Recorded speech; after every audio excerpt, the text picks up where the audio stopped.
All right. Now for the obligatory pretend that I care segment of the class. Did everybody have a good week and weekend? All right, excellent. I I am I've graded everything up until now, and there were a couple things that I wanted to talk about, and then I wanted to talk about the wire stuff some more, um, and just doing talk about some of the artsy fartsy stuff.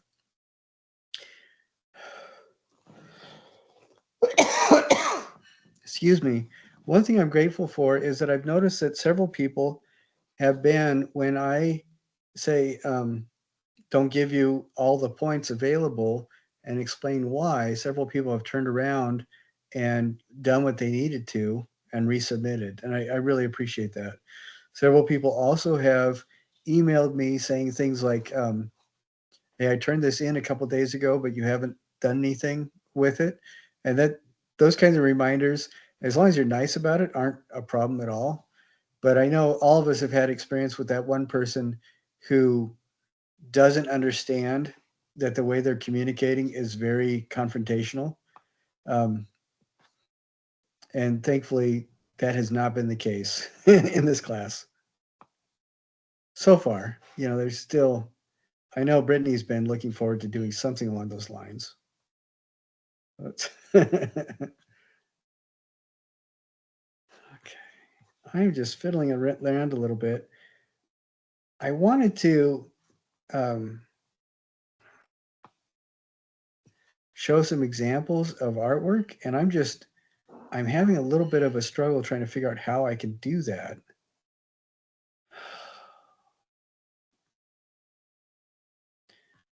Let's see.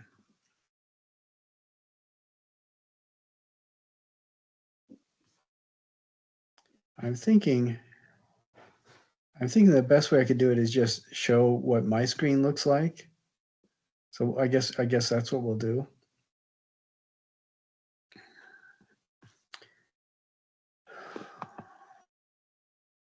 And I'm sorry, I'm just trying to get this set up so it actually works. What I had set up for the class is not working like I had hoped, but we'll see what happens. Okay.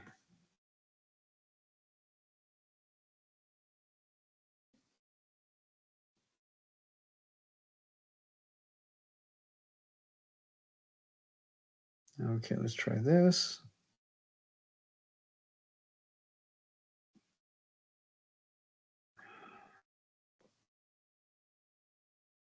I know the anticipation is just really nerve-wracking.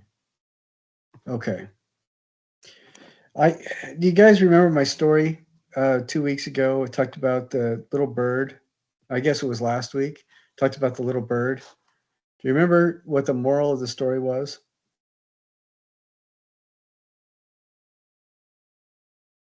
I think it was sometimes bad things happen, but it turns out good. Is that the one? Yeah, kind of. It was if somebody poops on your head, it doesn't necessarily make them your enemy, and if somebody pulls you out, it doesn't necessarily make them your friend. So I think one of my problems, ongoing problems with critiques, has been that people who are complete strangers to what's going on inside my head feel obligated to tell me how I'm not doing it right, and that always really frustrates me. Um, I, and what we're trying to talk about in this class with the four tools of artistic critique are um, first, I critique assignments. I know you guys are all accomplished artists, but I'm critiquing assignments not to challenge you as an individual, but the critique comes in relationship to what the assignment needs. And so, you may be exceptional in your own field, but many of you, this is the first time dealing with glue guns and popsicle sticks, and so sometimes the first try might not be right on the money. Sometimes a little bit of fiddling might need to be done. And sometimes it's because there's not an entirely clear path of communication between the pachinko machine that's the inside of my head and whatever you feel you need to do for the assignment. And so when sometimes I will not think very well, think through my words when I write something down. And it's not, honestly, I'm not intentionally being a jackass. It just sometimes comes across that way. And that is not my intention at all. And if I show one of your images in the class and I talk about how, you know, the different things that need to happen to bring it more in line with the assignment, it's not, and it should never be taken as an attack on you or a confrontation with you or anything along those lines. Does everybody understand that? I hope you do. I really need you to. So so we will be looking at a little bit of something, and I wanted to. We I've gotten assignments in for both the research and the service learning thing, so I wanted to talk about both of those. And then I wanted to show two of the first assignments that were turned in for the wire assignment, which is exciting for me.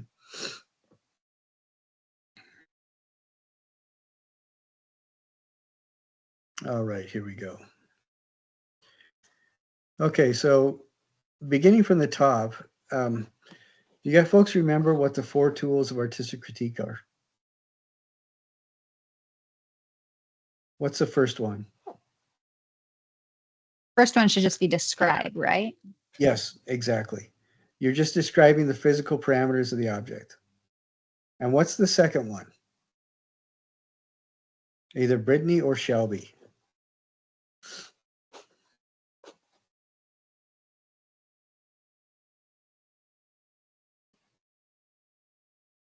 Sorry, I'm checking my notes.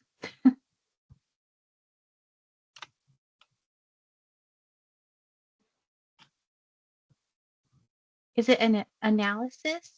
Yes, exactly right. And that's where you kind of extrapolate how the object was made, how the textures were applied, how the colors were applied, etc., how the shape was made, those kinds of things. So, for example, that's where you would talk about it looks like this is assembled with popsicle sticks and a glue gun. So, Shelby, what is the third step or third tool? I want to say interpreting. Yep, that's exactly right. So you apply even more of your own insight and kind of extrapolating from what you notice about what it looks like and how it was made to kind of form conjectures on perhaps the worldview of the artist or the symbolism used, what it possibly could mean, those kinds of things. And then the fourth step, the last one, is evaluate, where we determine from those other things that we talked about whether or not this thing was successful, whatever it is we're looking at. I say successful, that means a lot of different things. That could mean, it could mean that the piece was one of Jeff Koons's most popular things and sold for $4 million. That's pretty successful.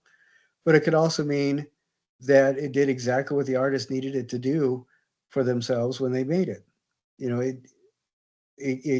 may have monetary worth, it may not. Uh, Successful in this class means that it fulfills the parameters of the assignment. You know, so it's that that's going to be different for every setting and for every application of art and application of viewership too. And those are really important things to remember. I think we'll touch on them every time we get together in class because as you are working on, for example, your research, excuse me, your research for the artists, you're going to need to use that as you assess your materials to put together the annotated bibliography, for example. If you're doing service learning, you're going to need to apply those 4 tools of artistic critique as you prepare to contact your potential allies in creating service for the community. Where you assess what they are doing by describing the problem they present to you, analyzing how you could possibly affect the problem or impact it, uh, interpreting what that might mean to you as an artist and for you as an artist, how your work could mean for them or what your work could mean for them. And then finally evaluating whether or not your engagement was a successful application of the principles of service learning. So it doesn't have to be a physical object that we're looking at. It can be absolutely anything. Those 4 tools, I have heard back from students who have applied them in other classes that I've taught, where the students have been everywhere from the owner of a specialty printing company to an engineering student, from a person who writes code for a living to a nursing professional. Those 4 tools apply to absolutely everything. So I wanted to talk a little bit about the annotated bibliography, and I'm going to show you just an example of one entry of one in just a short half an hour after I get figured out how to share the screen. Okay, so this annotated bibliography is on David Oliveira and his Wirework. There's 4 entries. This person does the citation up here, and then the 2 paragraphs, where the first paragraph is a summary paragraph and the second paragraph is a reflection paragraph. And I say 5 to 8 sentences across 2 paragraphs. So this person does that. I would prefer more. I'd prefer each paragraph being 3 to 5 sentences. But as artists, we generally are artists because we don't do really well with written or verbal communication. So, but those things are really good about this example of an annotated bibliography.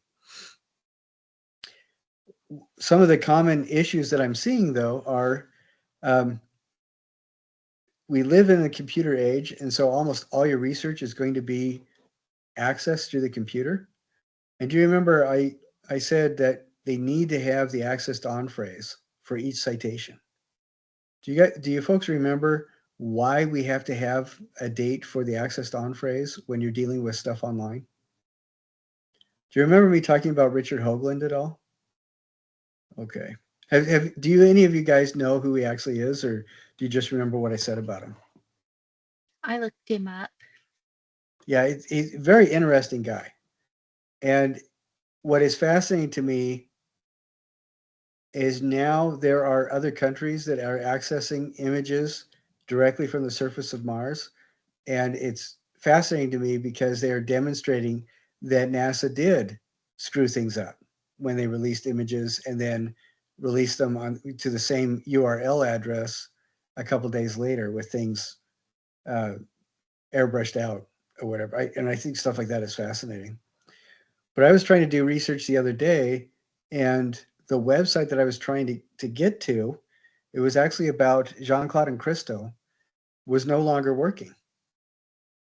And so what I did, hey, Polly, what I did was use an archive website.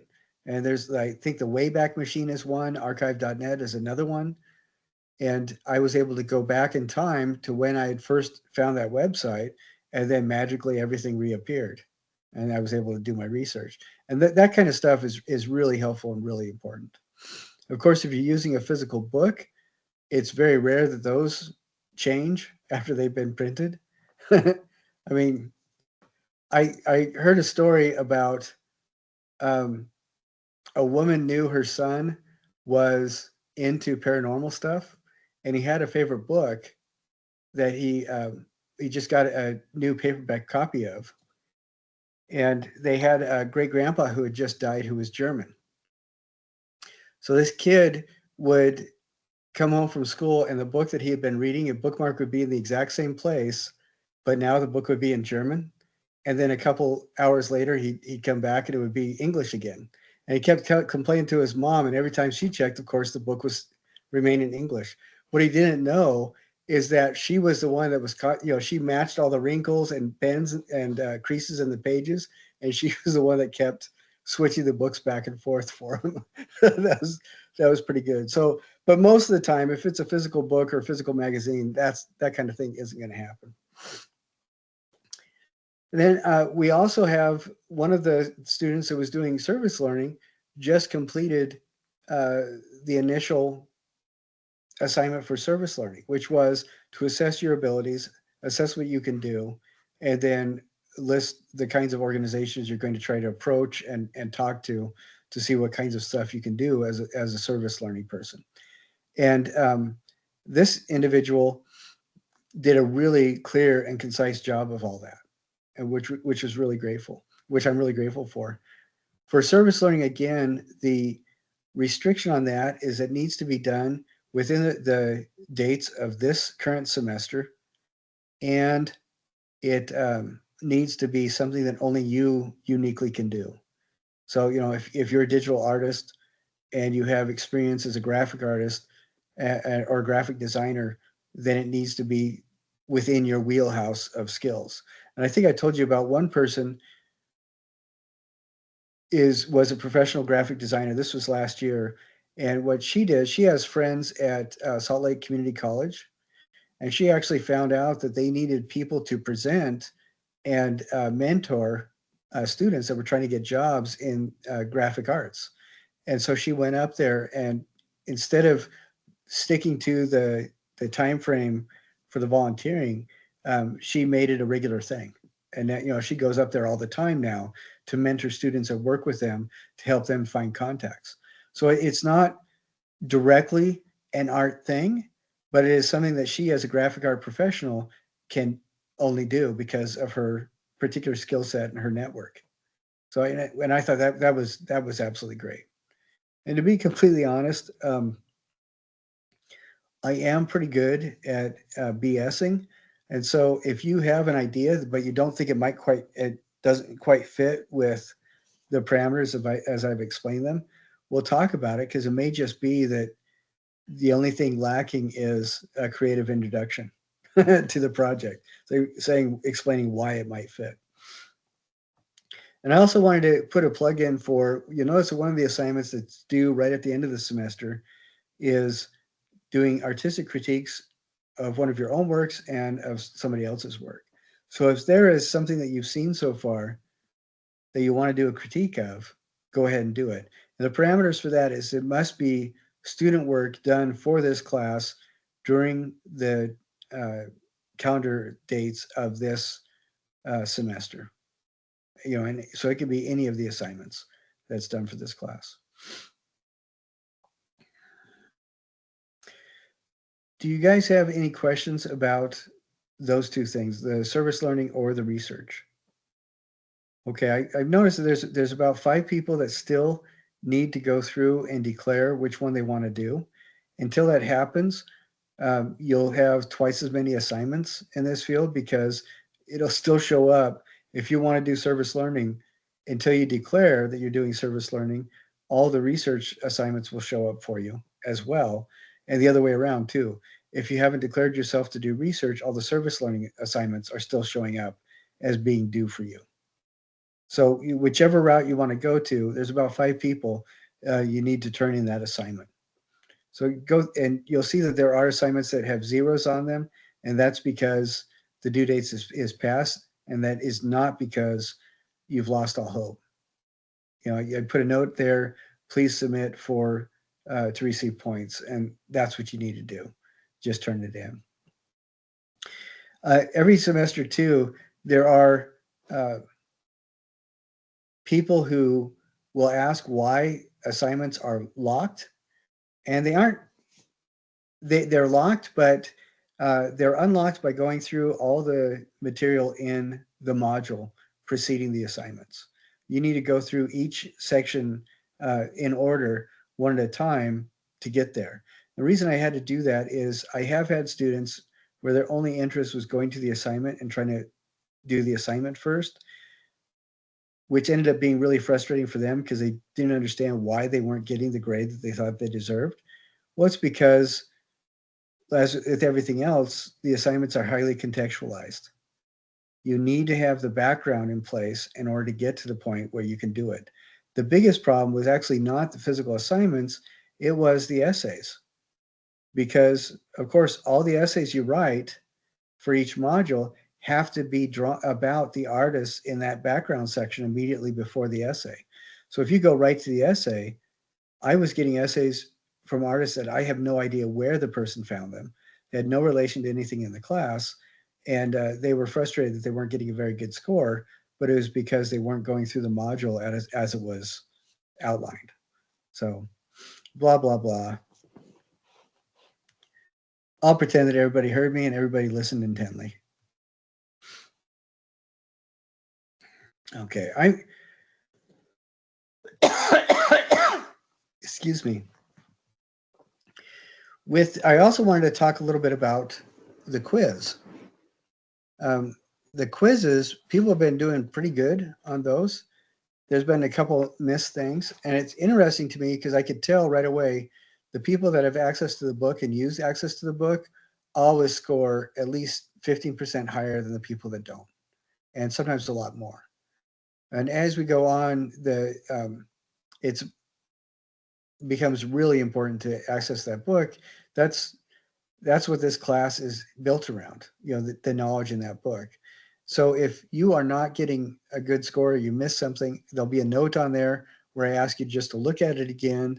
Sometimes there's this silly thing where you hit the wrong button. It should have been true and you actually hit false. And you just redo the quiz and resubmit it. That's fine. But every once in a while, I'll have a note in there that says refer to the text. And then you'll just need to look for that answer in the text. And again, these are all open book. One of the things that comes up every once in a while is that there are short answers on some of the quizzes where you have to type in a word or two. I always go through and double check every quiz after the computer does its own thing. That's when I catch the spelling mistakes. Like complementary, when we're talking about complementary colors, is COMPLE.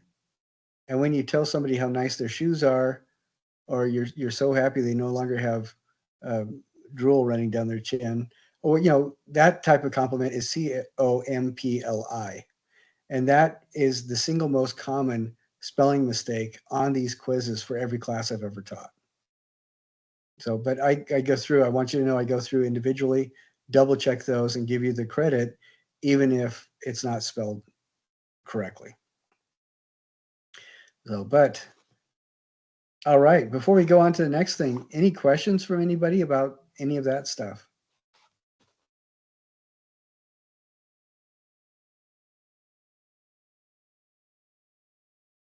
All right, I was wanting to look at something.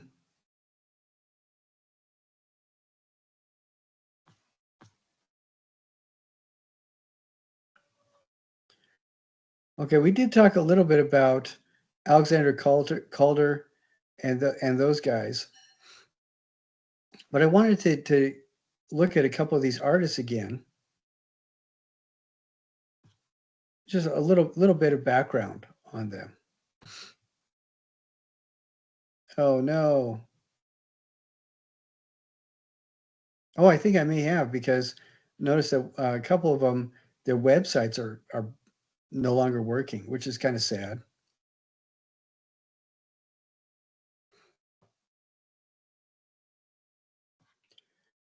We look at Jaime Plensa. This is one of the people that I really think is pretty amazing. And I know we looked at this last week a little bit, but it's fascinating to me how he uses the wire in his case. He uses a lot of wire, but he uses other materials as well. But it's really fascinating to me how, by bending the wire, when it's a close enough grid, like this portrait on the right here, it's really fascinating to me how you can start shadow with the shadows are created just because that's how our eye perceives the wire being closer together. And I think that's really interesting. He does other stuff that's not wire related. But have you folks seen, like, this is a really good example of that, where the grid is pretty much the same, but by moving and bending it, he gets some tighter areas and you can really see the shadow, and that's how you can recognize what the face is. Have you guys seen those videos on YouTube about some of the large scale laser cut steel sculptures in like China and India that are rotating, where they'll do it like Jaime does this kind of service cartography well, I guess it's topographical with this grid of wire. But what I'm talking about, some of these, uh, this art that I've seen where they will create their figures by cutting out sections out of steel and laying them flat. And the sections will be separated every foot, but your eye kind of fills in the gaps so you can see that this is a silhouette of somebody. And then they're on engines that rotate them around so that they come in together, interlace, and then come back out again, and just do that. Where when they come together, these two forms create a third form, and then they separate again. Have you guys seen those? Do you know the kind of thing I'm talking about? But I think stuff like that is really very interesting, very, very fascinating. And I wanted to share two people finished the wire sculpture and showed them. So I wanted to critique both of these.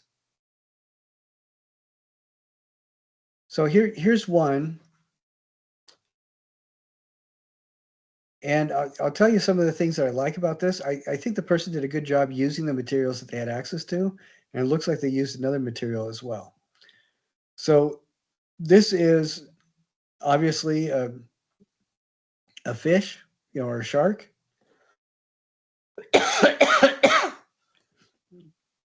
What the person did is, it looks to me like they did 4 exterior lines running the length of the shark to define the lower part of the body, the upper part of the body, and then to either side of it. And then they used another wire to kind of loop around this so that you create cross sections. And I think what is really well done is they have different kinds of wire, wire used in slightly different ways, so that it does very effectively flesh out a body of a fish, but it makes it, or a shark, but I think it makes it rather interesting when you look at it from the side there. We get this line right here for the right side horizontal fin. It looks, because of the way the wire is bent in this view, it looks like it's folding into the body, even though it's not, as we can see right here. I think that's really interesting. We can see the dorsal fin right here, and here it just does something a little bit interesting. I think the photos on this are really well done. It looks like it's a white sheet background. Now, if I had my druthers, this would be a really good one to continue with. And it would be nice to see more of this banding going through the body, the sectional banding, just like 1, 2, those 3, where maybe one of these is something that has a little bit of texture in it for a gill. Another one has a little bit of dot in it for the eye. And maybe another one kind of emphasizes where the fin placement a little bit. And something right here where it does something interesting to flesh out that space. I think that would be really interesting. And I think that would make it a more interesting, visually interesting sculpture. And then we've got this right here. Do you remember I was whining about how previously people did flowers and they just were not very successful because they were just flat flowers? What I liked about this one is that it looks like this person did a flower again.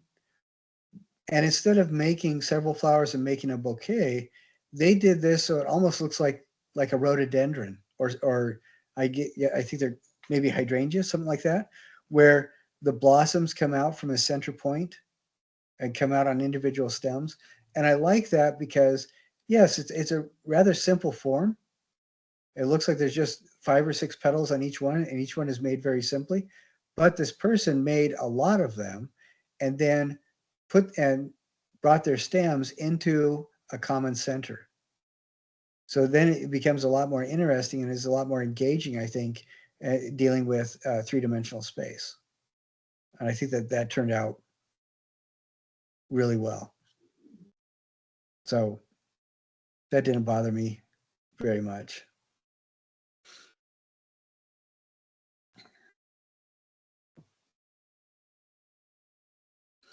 How are you guys doing on your wire sculptures? How are they coming along? Does anybody have any questions for me? Mine right now, this is as far as I've gotten on a giraffe. I don't know if you can see it. Oh yeah.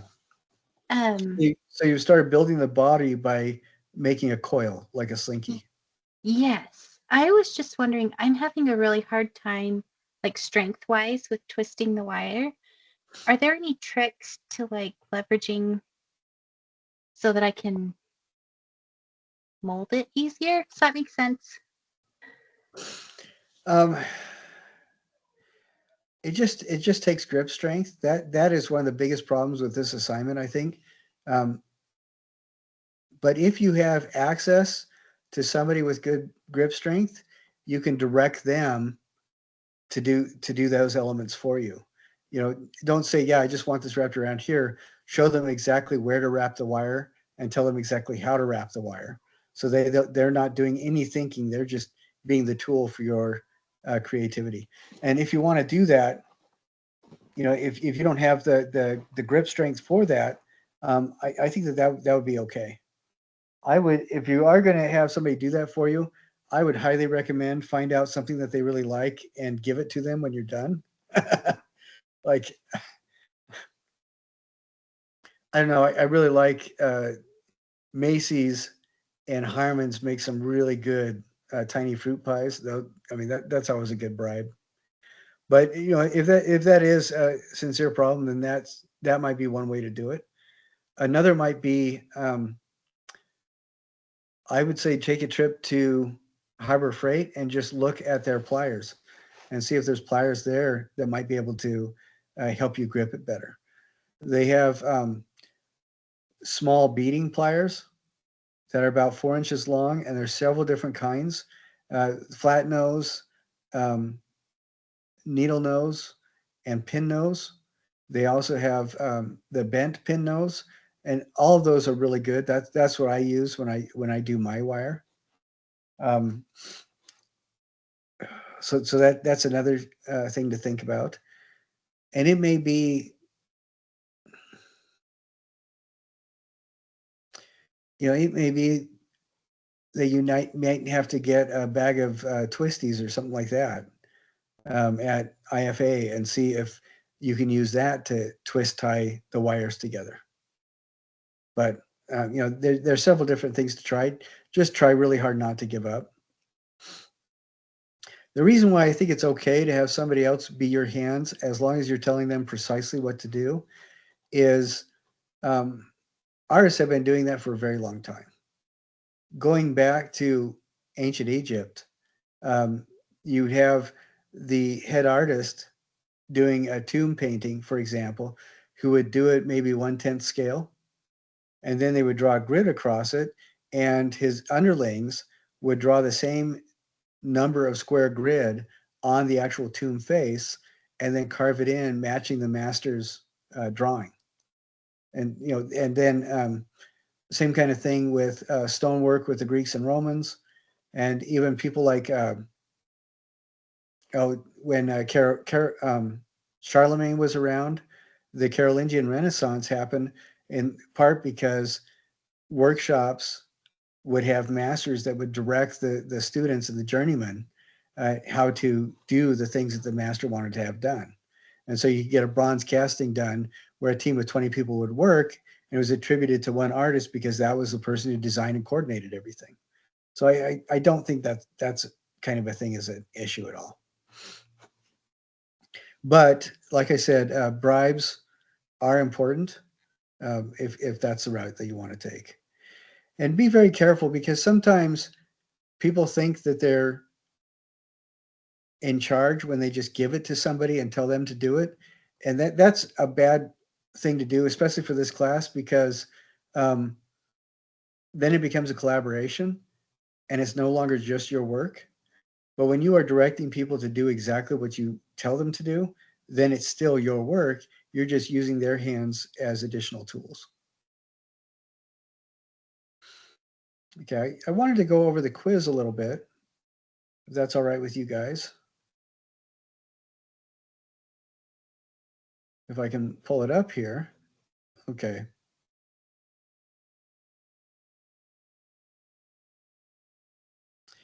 And again, if you've already done the quiz and you didn't get all the points, you can return it in as many times as you need to. So let's just go through these answers and talk about them. Of these three, which line is the most calm and peaceful?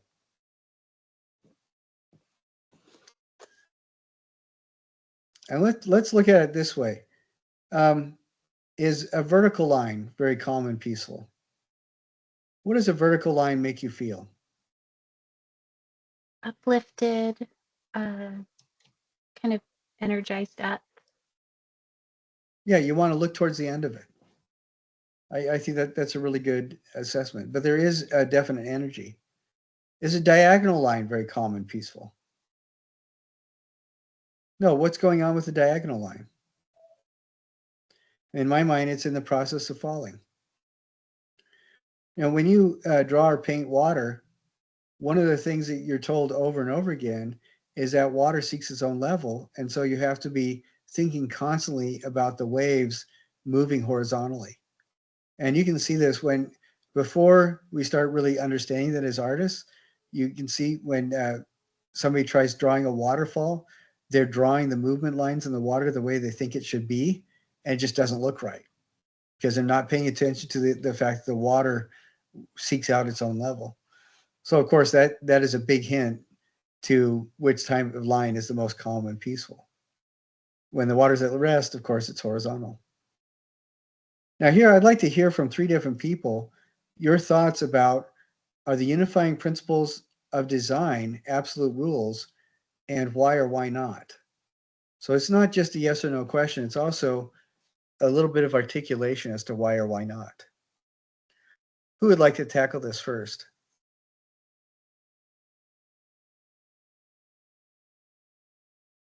Polly or Shelby? I'll say something about it. Okay, great.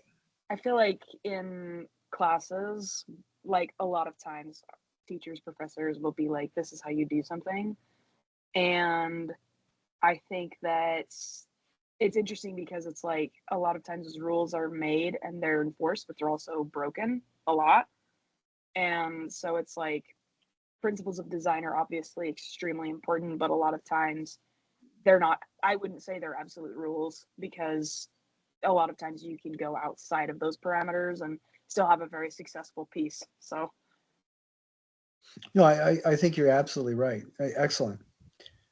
I can also add something I think I mentioned on the quiz when I was doing it, is that the times change. And like when we look back at the beauty standards and what is it is now. So we need to make sure that we reflect that too in our work. If we want to appeal to the modern generation, like we need to remember what it is right now. Yeah, and I think that's a really powerful observation. Being aware of the group that you're playing to, essentially, where they are. I think that's really good. Um, Aaron, you want to try a stab?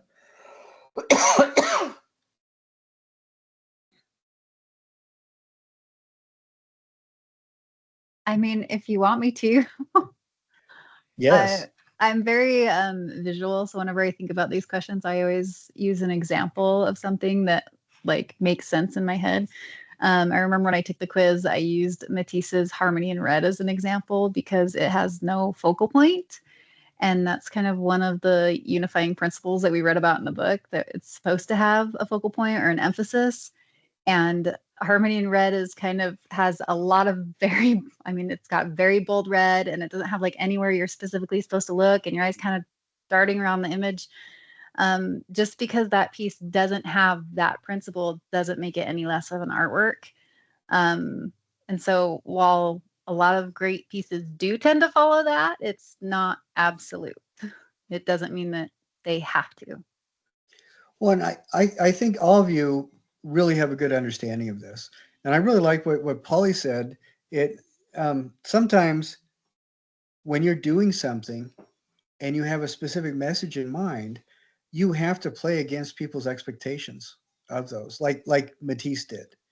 And one of the things I'm thinking about is in Art Nouveau, the style of Art Nouveau, about 1890 to 1910, this was something where people were trying really hard to do classical explorations of the human form, uh, except with a vocabulary that tied it closer to the contemporary, or for 1900, the modern times of 1900.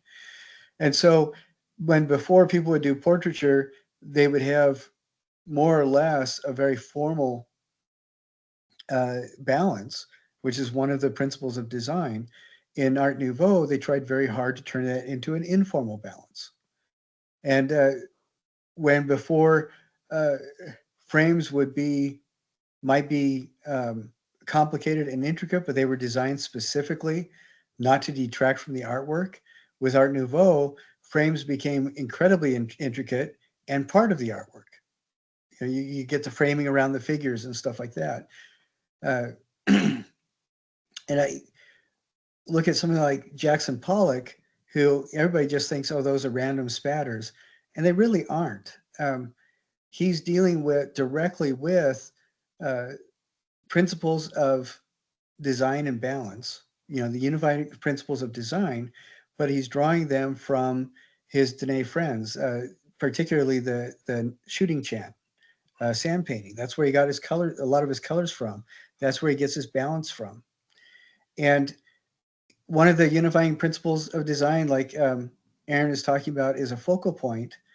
And Jackson Pollock was trying to demonstrate uh, ideas like volume and space and perspective without delivering a satisfying vocal point. Purposely trying to avoid it, and you can really see it. When you know that this is part of the time period in the U.S. when everybody was constantly aware of the Cold War and threat of nuclear annihilation all the time, and people are at constant levels of high stress. Um, it's these paintings of his became kind of meditations on those ideas, and they work. I mean, they work really well as long as you don't uh, give in to your initial nausea when you first see them. When you take the time to really look at them closely, you can see that he is purposely playing with those expectations of the unifying principles of design. So yeah, I think all of you are quite right. However, they are also really good to have if you're doing something and it just is not quite working. It's good to look at things like the golden ratio and unifying principles of design and see how you are doing in relation to those, to see if maybe that is one of the things that is throwing your piece off. And sometimes it may be that you're ambivalent about breaking one when you really need to. And sometimes it may be that you are dancing on the edge of falling one when you really need to. And but that's important to have that um, vocabulary of expression, at least be aware of it. So yeah, good answers. Excellent work.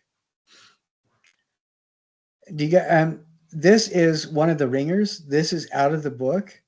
And I will tell you what it is not, but we're not going to say what it is. What it is not is the shortest distance between 2 points. That is not a valid answer for this quiz in this class. I'd like to hear from a couple people, at least two different people, and respond to this question. Do human beings have a tendency to find order or manufacture order out of chaos? I'll go if you don't mind. Yeah, sure. I would say I know I talk a lot. I'm sorry, everybody. um, I I agree with that just because the book pointed out that very few people can handle like meaningless disorder. And so I think for the majority, this is true that we just as human beings, our brains want us to understand what we're looking at or what we're hearing, that we're just kind of programmed that way. I know for me personally, I have to have things organized and in some sort of order or it really throws me off. I think that's really good. Anybody else?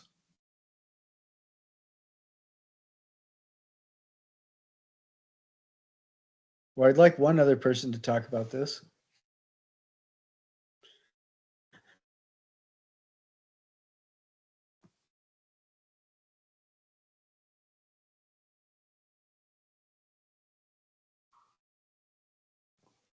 I think that some people don't have that inside them.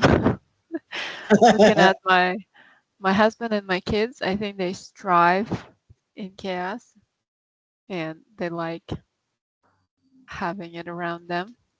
Yeah. So I don't know. I Do I you remember think? myself when I was young. I remember my bedroom was a mess. Like all my art supplies and my clothes and everything was total mess. And then somehow now I enjoy putting things away and making order. Maybe as my like to keep something, feel like in control of something. Like if Okay. I can control other things, it brings me some relief that at least I can organize these little things around me. No, I really appreciate that. It sounds like you and Brittany would really get along with each other. But there is some sort of I think personally I think there is some sort of I don't know if it would go to the level of instinct, but there is a tendency that most humans have, except for young men between the ages of 11 and 15, in my experience, because I was raised with brothers. But most everybody else, oh, and my daughters between the ages of 6 and 12, holy cow. But for the rest of it, for the most part, um, it seems people want order. They need it. They need some sort of order. And even when my wife comes into my studio and she sees all my garbage everywhere, she's just given up worrying about it because she realizes that what I surround myself with is a manifestation of my thoughts, and I understand what the order is, and the order is necessary for me even if other people don't. And it's um, I think that this kind of tendency is really interesting.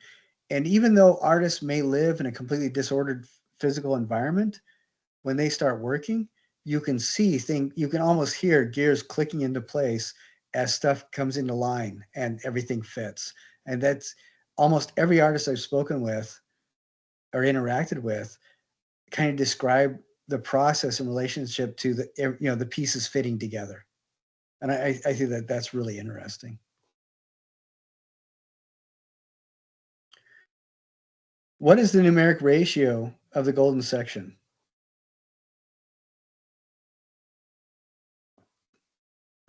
Anybody remember this?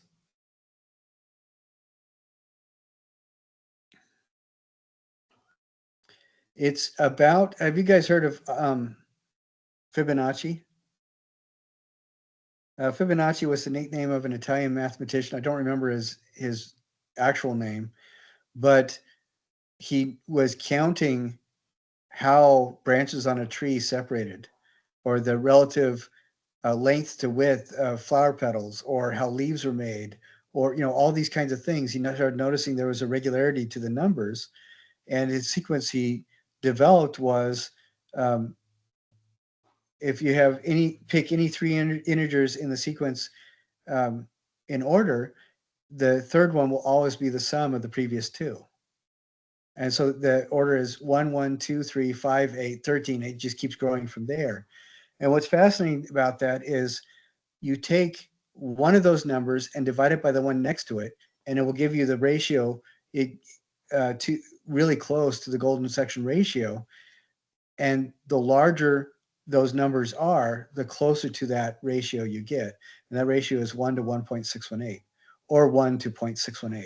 I think that's fascinating, but it describes how we react to somebody's face, positive or negative, is directly related to what we see that ratio as being. This is how this ratio describes the manifestation of the Platonic solids, which is cube, tetrahedron, icosahedron, those things. Those are all three-dimensional manifestations or expressions of the golden section or the golden ratio. And what's interesting is that you look at a periodic table of the elements, and the different numbers on there are reflective of the points in Platonic solids. And nuclear physicists in the 1980s realized that molecules grow in direct relationship to how those atoms attach themselves to each other using those apexes or apices of Platonic solids. So chemicals, the fundamental building blocks of the universe, and chemical reactions, colors, how things decay, how clouds are formed, how planets react to each other. All that stuff is based on manifestations of the golden ratio. And I think that's fascinating. I don't think that that can ever be used to determine whether or not art is valid, but it is fascinating. If you want something to feel out of balance and give that kind of sense of unease, pay attention to the golden section and then just intentionally miss it. And people will be so unnerved by what you're doing and they won't figure out why. They won't know why. And then when you go and look at some of these really beautiful paintings, like I'm thinking what I really love Hudson River School in the US. It's the first real art movement of the US, of the United States. But you apply golden section ratios to those paintings, and these artists, sometimes they planned it out, sometimes they didn't, but all these things fit together where all the diagonals are, where all the ratios fit, and it's just really fascinating. Brett Weston is an American photographer, and Ansel Adams. Ansel Adams is the best example of this. He would do large scale, large format black and white photography of natural landscape elements. But when he would do it, they look a lot like they're from the Hudson River School of painting. They're just photos. And then when you start breaking them down with the golden section ratios and diagonals, the orthogons is what they're called. He lines his photos up so all that stuff happens. He didn't take a stick, and plan it or anything like that. He didn't draw on a canvas. They're photographs, but his eye is so precise. He would do that. And so for the is particularly his calm, restful, peaceful photos, I'll do that. And it's just I can do a demonstration for you sometime, but I've done that and people have freaked out because everything is in line. He is so precise. Now we talked about this. Out of those three, which line has the most energy? The diagonal. Yes, absolutely. And what's interesting to me, the last question on this is it possible to predictably evoke emotions through the use of different line qualities? How many of you guys are artists? All of you. How many of you have intentionally manipulated people's emotions as you're working on your project using the line qualities? All of you. You do that all the time. Whatever you're doing, that's what you do. Whether or not you're consciously doing it, you're intentionally doing it. And you can't help it because you're artists. I mean, when you're angry or you want to express anger, you're going to have a very different quality in your piece, both color and line, than when you're really happy. And I mean, that's just the way it is. And other people, 9 times out of 10, unless you're a 5-year-old me and you just don't understand why the adults are so stupid. 9 times out of 10, people are going to be able to tell exactly what you're communicating just by looking at the line quality. I remember my mom would say, "Well, that looks really angry." I said, "Well, no, it, this is fur. That's how fur looks." She said, "No, fur is smooth when you pet it and they're calm." I said, "This is what fur looks like." And I remember having arguments with her. Oh, well.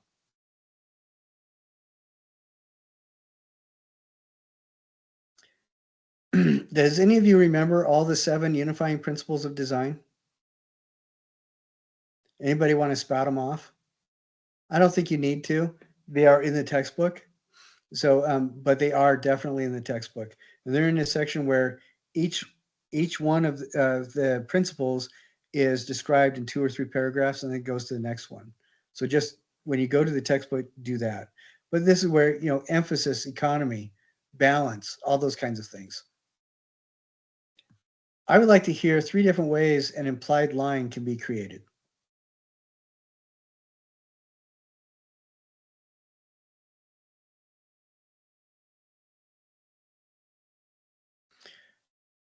One of you said something that I thought was really good, and this will be one of the 3.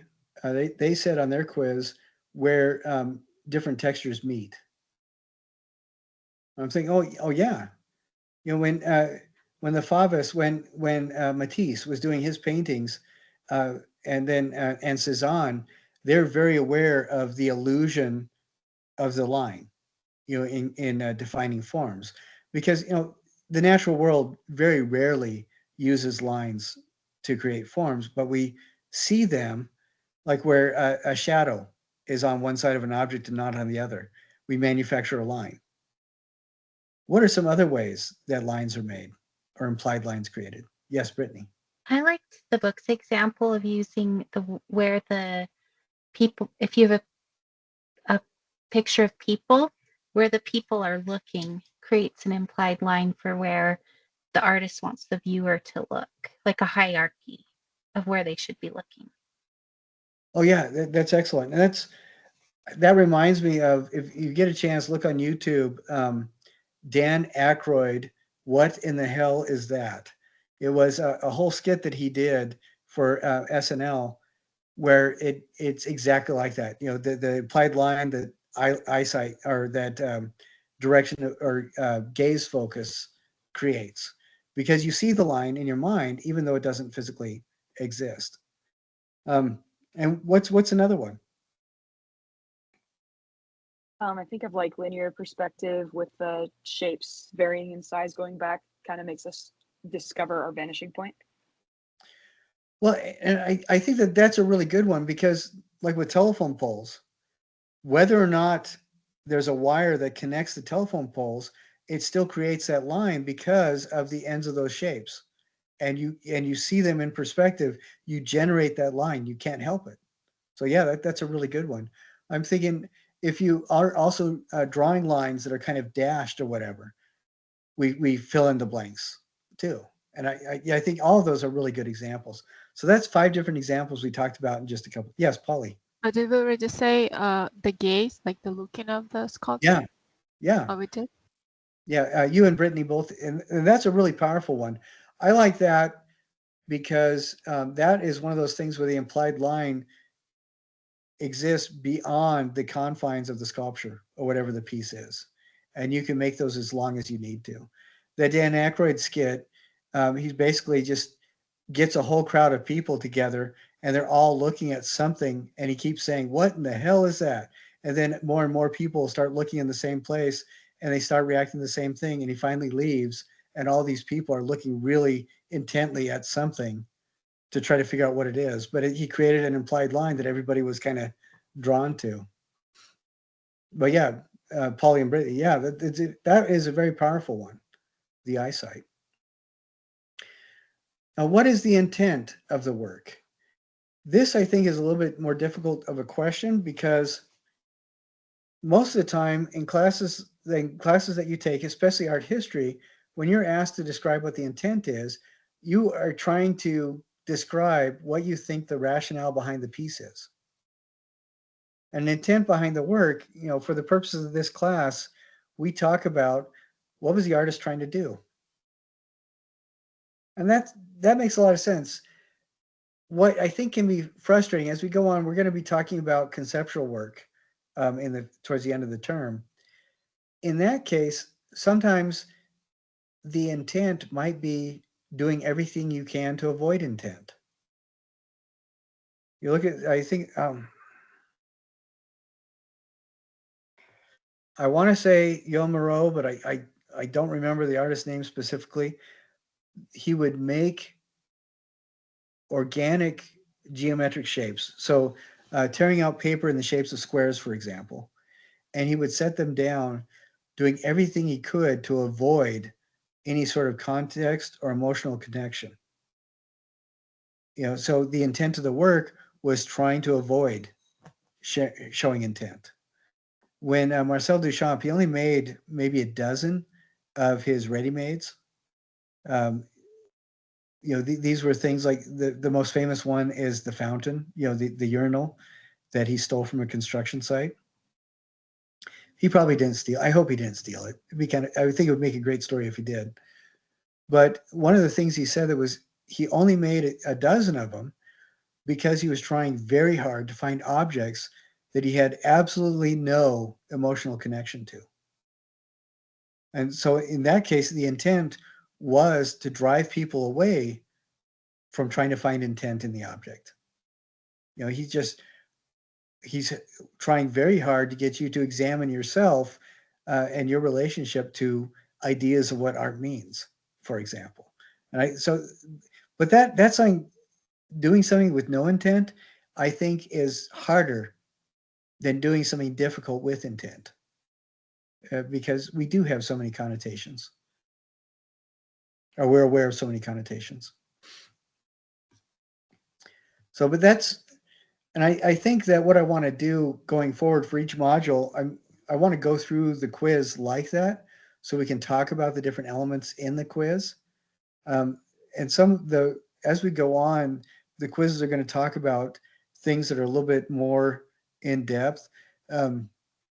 This one I thought was pretty good because it covers principles that you guys are already very comfortable with, and it just relates them a little bit more differently. Excuse me.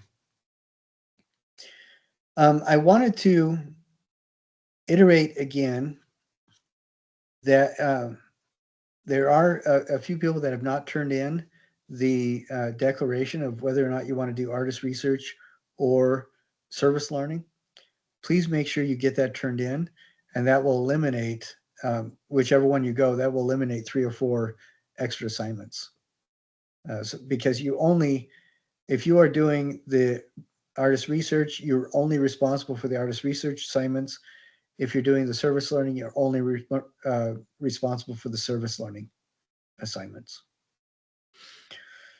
All right, has anybody been having any problems or issues or any successes with the stuff that they're working on?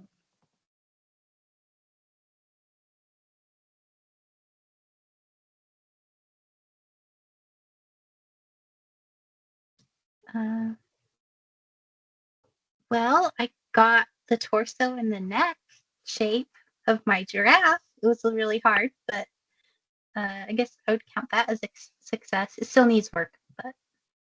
All right, that's good. Great.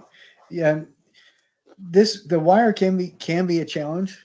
Please do make sure you have eye protection and wear gloves if at all possible.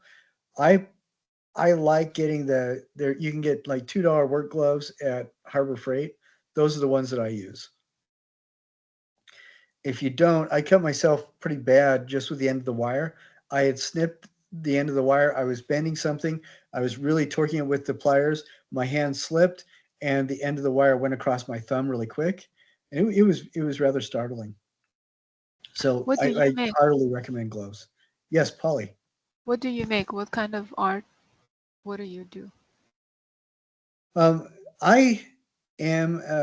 I do a lot of different things. I'm a specialist with traditional art forms, and so I am an expert with sacred geometry, but I also do everything from like paper making and paper marbling to book binding. I do Ebru, which is Turkish paper marbling, and Turkish stained glass and things like that. As far as jobs wise, I'm primarily an architectural art glass designer. So I'll do stained glass windows for structures, basically.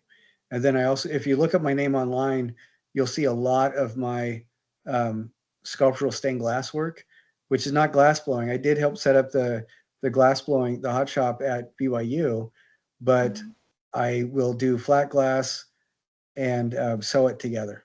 So I'll drill holes in it and sew it and different things like that. Um, the combination of all those things, I'm a pluralist chaplain, and so a lot of those sculptures you'll see are my work with um, non-Christian religions for the most part. So most of that is my Islamic work. Um, when I went to Iran to study a few years ago, it was about 7 years ago.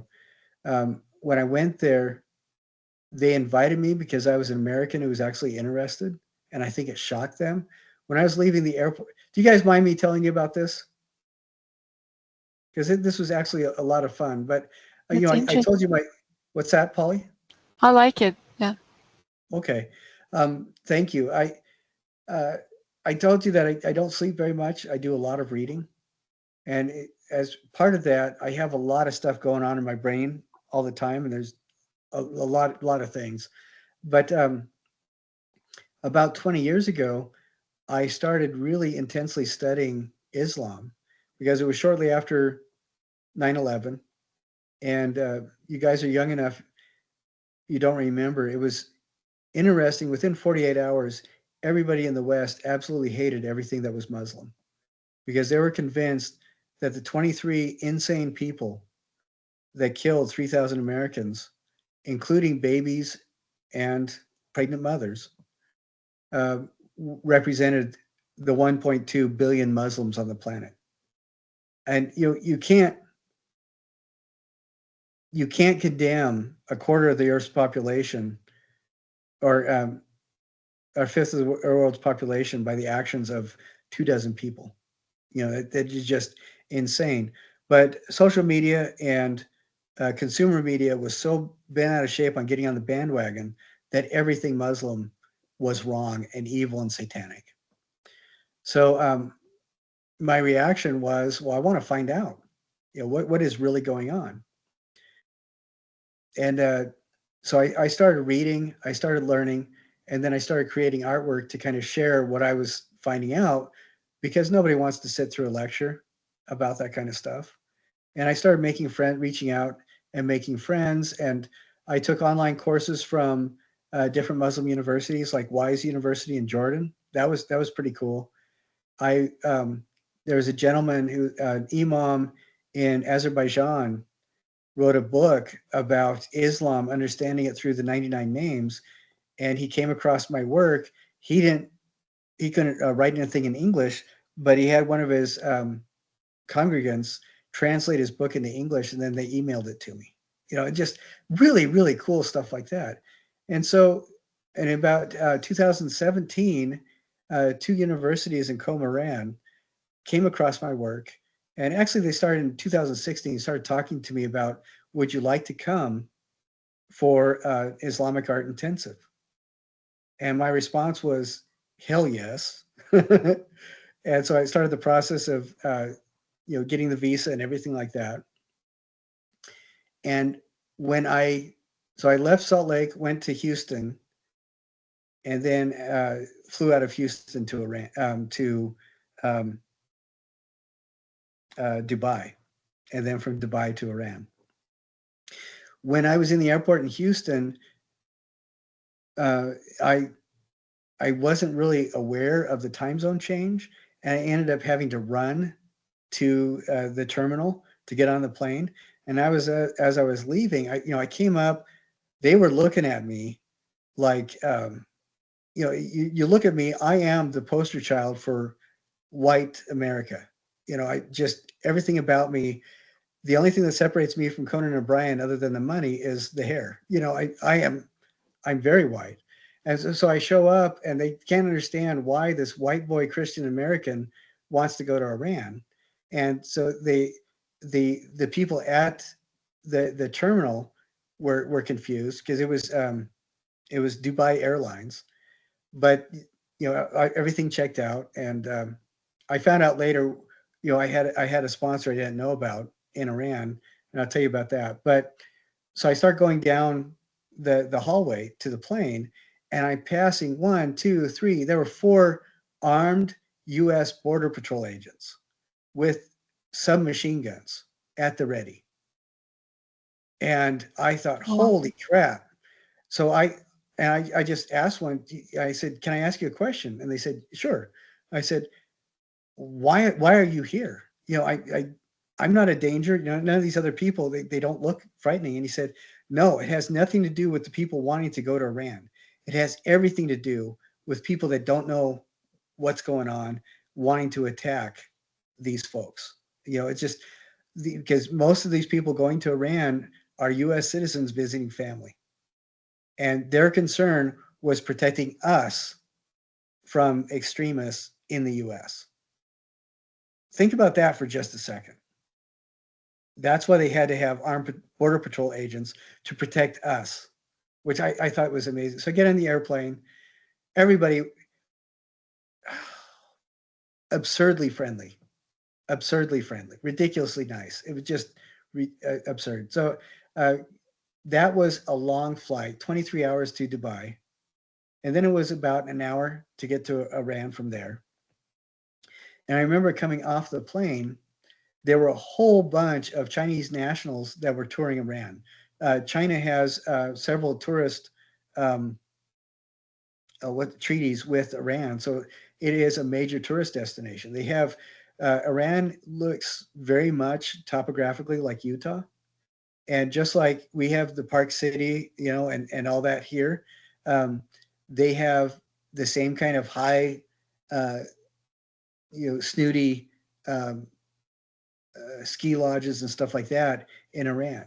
And that's what a lot of these Chinese nationals are coming to go and see, doing the skiing and everything, and just visit the sites.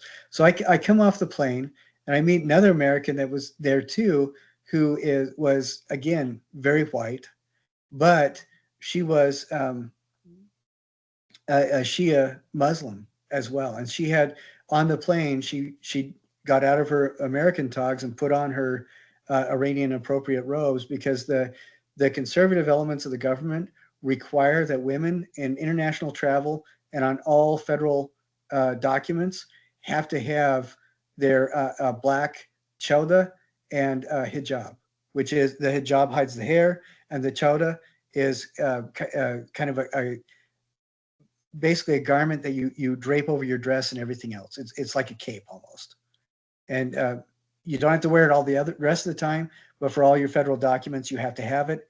And when you're in the international airports and stuff like that, and at the um, country's border stations, you have to be dressed that way. And that's just how they do it.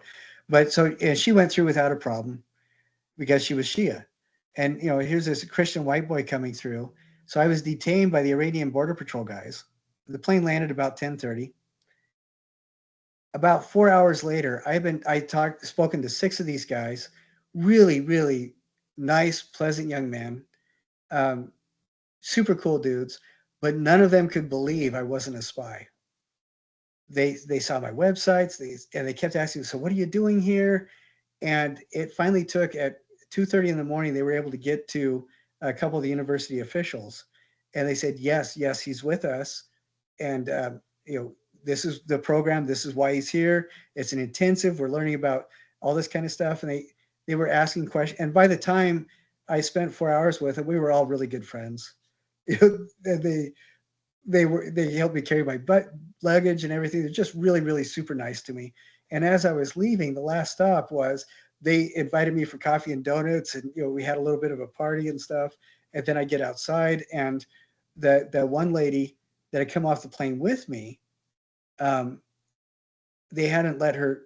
She felt safer with a male escort, and she was waiting specifically for me, but she's going to get a hold of me because I was inside with the Border Patrol guys. And so, what the reason why I finally got out and everything, I found out later, is that well, I'll tell you about that in just a bit. But so I finally get out 2:30 in the morning. We get to the hotel. I got to sleep for a couple hours, and then we started our routine. And every day, it was 12 to 14 hours hard going at it, looking at Islamic art, looking at traditional art, sacred art, um, talking about philosophy, all these kinds of things. And I remember one of the meetings um, we were in, I just sat down at the table. The head honcho dude that was governing this was the president of the University of Philosophy in Iran. He was at the head of the table. He's talking about different stuff, and he would say something, and out of politeness for a lot of the international people, it was predominantly English. More people in Iran speak beautiful English than, percentage wise, than in the US. They have a better understanding of syntax and grammar than most of the high school kids I've met, because that is the international language in that area. That's the professional language. If you're an engineer, you speak English. That's what it is. And so we were talking about stuff, and he said something, and I raised my hand. And I said, "Yeah, when I was talking to um, Dr. Nasser, that's what he said too. In this book." And then when I visited, and the guy said, "When did you talk to him?" I said, "Oh, when I was a special docent at this museum exhibit, he came through, and I got to meet him and visit with him." Well, that guy that I mentioned, who I really, just an amazing individual, just happened to be the founder of that university that is now living in exile. He can't go back to Iran. And so that guy, he decided I wasn't a complete idiot. And then little later, I was talking about some of the philosophers I really like. Ibn Arabi is one of my favorites. Ibn Khaldun. I was talking about these guys that I really enjoyed.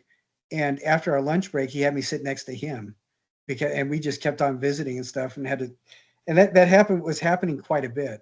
Like we watched this really cool movie that won the Academy Award in Iran for movie production, and the writer director was there, and he asked for questions, and so I started making comments about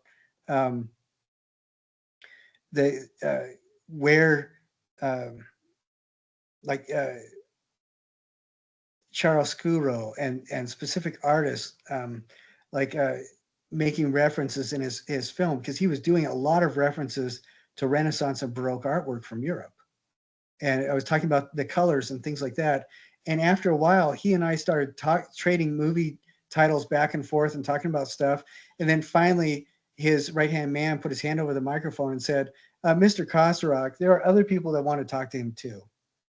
And the director was kind of irritated. They chatted back and forth, and the director kind of slumped a bit and said, "Okay, fine." And then they talked. But there was that kind of stuff happened a lot, but it was because they found somebody who was an American that was really engaged. And I heard from them, one of the things I kept hearing was, "We do not dislike Americans. We love Americans. We dislike foreign policy from the US." And it was fascinating to me how far different Iran was from what I was led to believe through American social media. It was completely different. And they were amazed that I'd actually bothered reading through the Quran, and they were amazed that I'd actually studied some of this stuff. And I studied it because I enjoyed it. So the two universities that hosted me were in Islamic School of Art and the University of Religions and Denominations, and both of them are in Qom. And I was invited to this meeting with like the head honchos of the University of Religions and Denominations. We were sitting there, we were visiting and stuff, and I got a chance just to talk to this really nice guy who was the president of the university, and we just visited back and forth. And then he had another meeting to get to, so he got up, and like four people got up, with bulges in their coats, surrounded him, and he left the room. I found out later that he's an Ayatollah. And what makes him so special, an Ayatollah is a scholar in Shia Islam who is at a point where people revere his or her understanding to the point where they would happily give their lives to protect that individual, or even do things that they normally wouldn't do because they think they're helping that person out. So a person if you're an Ayatollah, that means that you could look nastily at somebody and one of your followers may very well kill them thinking that that's what you want to have happen. So it can be a scary position to have, and it can be a truly evil position to have if you're a nasty person. But this guy was using his influence. The school of the University of Religions and Denominations was the first university in Iran that had the chair and dean of a department as a woman, who was and her department was women's studies, and that's what they did. And he used his influence to protect her so she could do what she needed to do. He threw his influence around to do things like engaging the seminaries throughout Iran. Up until about 1950, the seminaries were for both men and women. And after about 1979, they were exclusively men only. And he was using his influence to make sure that the women seminaries were recognized and that women could be recognized as scholars. That's what he was using his Ayatollah influence to do. And he was the guy that had sponsored me, and that's why I was able to get through customs finally and all this kind of stuff, because he used his influence. It's an example of one of those things where somebody could be scary, but he is making a positive change around him. And the last experience I'll share with you is, so I am a pluralist chaplain, which means I try very hard to understand as much as I can about as broad a spectrum of faiths as I can, so I can help people within those faiths, direct them to the sources that they need. And there were two people in this group that I was with who were both from the UK, who only read English translations of the Quran. And the liturgical language for Islam is Arabic. So all around the world, most Muslims are going to be able to share Arabic, at least as it relates to the Quran, regardless of what other languages they speak. But these two people, Arabic was still very foreign to them, very unfamiliar with them. And they had questions about the Quran. And so I pulled out my Yusuf Ali English translation. We went through and I said, this is what Yusuf Ali says the context is. This is what it may very well be. And in a Muslim context, I think this is what it's meaning. But definitely go home. When you get home, talk to your imam right away. Ask them about what this is, and go to these sections that I showed you and ask them to help you understand that. So the next morning after breakfast, we're getting ready to go. And I said 2 universities sponsored me, the dean of the ISOA school, and then president of students of the other one came in after everybody else left for breakfast. It was like 114 degrees outside. I didn't want to go out. And these guys sat on either side of me. And we just started chatting, and they asked about my liturgical background, my religious scholarship and everything. And they were asking questions about the Quran and the life of the Prophet. And I was just telling them, sharing, I just thought this was a friendly conversation. Well, it wasn't. If you are a Christian extremist who's actively proselyting, you sign an agreement that you understand that is illegal to do in Iran, and that they can jail you for up to 7 years. And so as I didn't realize that they were interviewing me to see if I was going to go to Iranian prison. And at the end, all the tension left. They kind of smiled. They leaned across from each other and said, I think it's okay. And so they turned to me, and I became an honorary mullah, sponsored by both of these schools. And I could wear either brown and cream robes or cream and blue. But if I wear them, that means that I'm obligated for an hour a day to answer anybody's questions on the streets of Iran about the Quran and the Prophet. So the choice, I think it's funny that the choice was to either go to prison for 7 years or become an honorary mullah. And I'm so glad that I didn't go to prison. But it was, we have to, can I tell you one more story? Okay, this is the last story. After taking all the time of that director, and we were talking about German films. I'm a big cinephile. I love movies, and I particularly enjoy the design vocabularies behind movies, like City of a Thousand Planets and Fifth Element are some of my favorite visually designed movies. Far Away So Close is another beautiful one. Uh, that's what we were talking about. But after we left, they said, "Hey, you guys want some saffron ice cream?" We thought, "Okay, sure." And they by this time I had developed a reputation for getting myself into trouble, not intentionally, but that's what was happening. And so they said, "Okay, Andrew, stand right here. Don't talk to anybody. Don't even look at anybody. Just stay right here." And they left me at the corner of this big open plaza, thinking there's no way he's going to get in trouble. And as I'm just kind of glancing around, trying not to focus on anybody, I see somebody that looks to me, he's wearing his full battle dress uniform without the hardware. So, he has his full uniform on. It looks to me like he's retired because he's an older guy. And he's standing on the far side of this plaza, and he keeps looking away and then glancing at me really quick and then looking down, glancing at me really quick and looking down. So I knew that he wanted to talk to me. And just we're about maybe 80 feet away from each other. But you know how when across like the mall or something like that, you know that there's somebody that's focused on you. That's what it was like. And I thought, okay, I'm only going to be here probably once in my life. I want to see what this guy has to say. And so I just start walking across. And about halfway across the plaza, I can see out of my peripheral vision the university people. You know how the slow motion sequences of movies where people are trying desperately to stop the catastrophe and they move. That was like how these guys were moving. And I get up to this guy, and it doesn't matter what culture you're from, where you are in the world.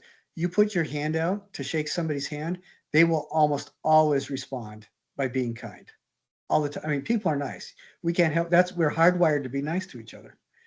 And so I put my hand out, and this gentleman turned towards me and put his hand out. Up until then, he was looking away, trying really hard to ignore me. And then when I'm 3 feet away, I put my hand out. He turns around and shakes my hand. And I put my other hand on his shoulder and I said, "Sir, I can tell you're retired military." And the guy could understand me because, like I said, most people speak English really, really well. And he nodded, and I said, "I want you to know, and I think I speak for a lot of other people, you are a true patriot. You put yourself between potential harm and thousands of families of people that you don't even know. And you risk your life, intentionally or otherwise, to help a lot of people that will never even know the sacrifice you've made. So you are a true patriot, and I thank you for your service." And I think that was the first time he had ever heard anything like that, because the guy was dumbstruck. And then he started crying and he hugged me. Wow. He's told me thank you several different times. And then as the university guys screeched to a halt, they could tell that we were hugging each other. We were good friends at this time. The guy pulled away a bit and he said, "You know what?" And I said, "What's that?" And he said, "Kim Jong-un and President Trump should buy an island together and live on it." And then he laughed and he walked away. But that was a really good experience. It Only just if they proved, invite Putin too. but it just proves that wherever you go in the world, you can't help but find really kind people. And that just so anyway, that's some of the stories, but it was super fun. And it was a Thank you for great experience. And sharing. the women I met, just as an example, there's no reason for them to waste money on traffic lights and uh, paint on the roads in Tehran because nobody pays attention to them. Nobody cares. But if you want to get across the street in downtown Tehran You find one of these matronly grandmas who has a lemonade stand, and she'll have her chador and her burqa, not her burqa, her hijab on. You find one of them, you buy a lemonade from her, and you say, "Would you mind helping us get across the street?" And what I could not believe this. This was shown to me, and it is just weird. Almost all the drivers are men, and they're terrifying. And this woman, she just said, "Sure," and she started walking out boldly as you please in the middle of the road. Nobody honked. Everybody stopped. Nobody flipped her off. Nobody got mad. They just waited until grandma was done. She sold lemonade for a couple minutes while we all got across the street. And then when she was all done, she turned around and went back up on the sidewalk. And then the traffic started up again. They'll honk at everything, but they never honk at a woman. And I thought that was incredibly cool. So there's a lot of respect there. And most of what we see is filtered through a very tiny, tiny lens of misunderstanding. But anyway, I'm so glad you guys sat through all that. I'm glad to see you folks tonight. Any last questions before we wind up tonight?